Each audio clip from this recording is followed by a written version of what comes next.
Hi, welcome to the ASUG News Studio. My name is Tom Whalgum, and we are broadcasting live from ASUG Annual Conference and Sapphire Now 2015.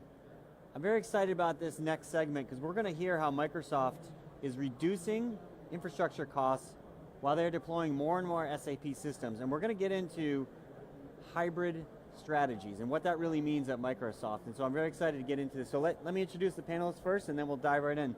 To my right is Elke Brigler. She is the Principal IT Service Engineer for Microsoft. Welcome to the studio.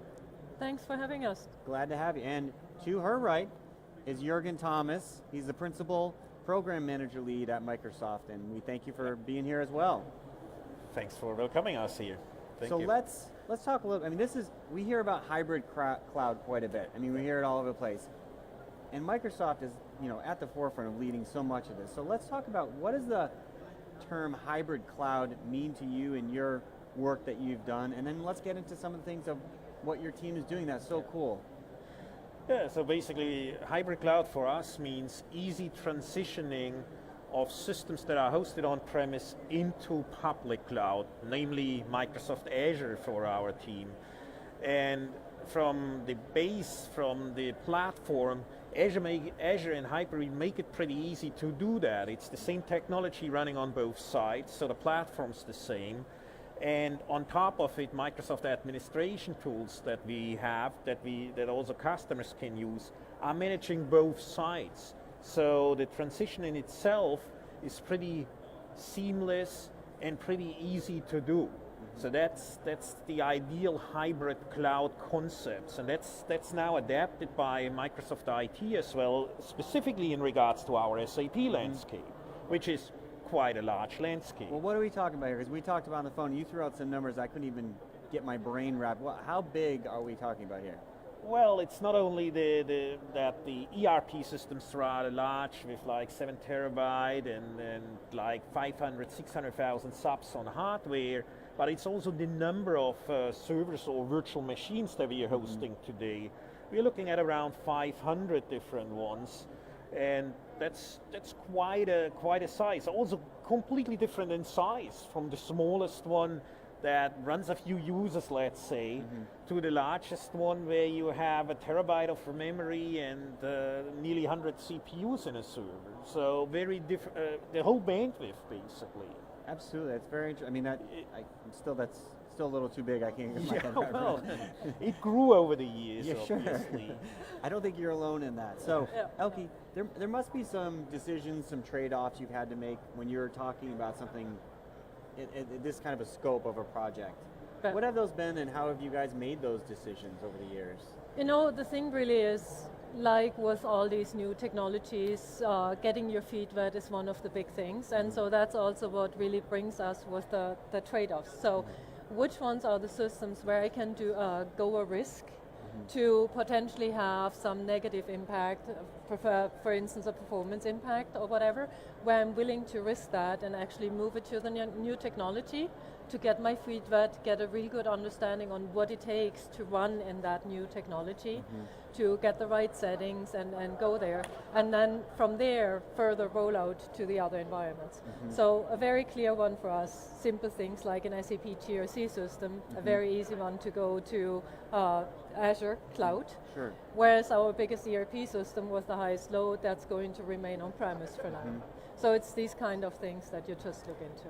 And that's the basic definition of hybrid, right? I mean, that's what we're talking about is you're going to have some things on-prem and you're going to have things in the cloud. Now, making that all work together, that's the secret sauce, right? Yes, yes. Sure it is. However, especially with Azure, it's relatively easy since you can expand your domain, your Active Directory services into Azure, so that from a network perspective, it all looks the same.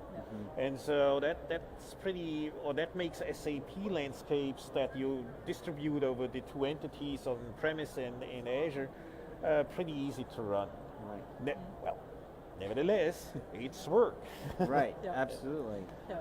So, some lessons learned that you're doing presentations down here. Yeah. And when you on this journey, this hybrid journey, okay, what would you share with a fellow ASUG member? What have you learned? Like always, it's like you can say, it takes some work to get there. So you have to do a good planning. You have to start with the less critical systems and really get your experience and then roll out other systems over time. There's some technical learnings that we have, for instance, where there might be certain SLAs that business processes require that we are able to get on-premise with specific settings on the hardware, even in virtual environments, which we might not be able to get that way in Azure. And so that's one of those things, once again, where you really have to understand your environment. You have to understand what the business relies on, what the expectations are, and then make the right decisions for your company to say, okay, what can go up into a public cloud, what has to remain on-premise in a virtualized environment, for instance. Well, another aspect certainly is also learnings beyond the technical side, process-wise. How do I run, how do I deploy? The power of cloud or hybrid cloud certainly is to give more flexibility to the SAP basis staff as well in order to deploy systems easier. That is not always the case where that flexibility might be hidden behind or might be blocked a little bit behind processes. So we had a lot of learnings about the processes as well, about how we empower the SAP basis team again in order to leverage the flexibility that cloud in itself is bringing you. So that's also a nice learning that we had, and where we could actually change processes so that the SAP basis team is able to release the flexibility that the public cloud gives them. Those are great. Excellent lessons learned.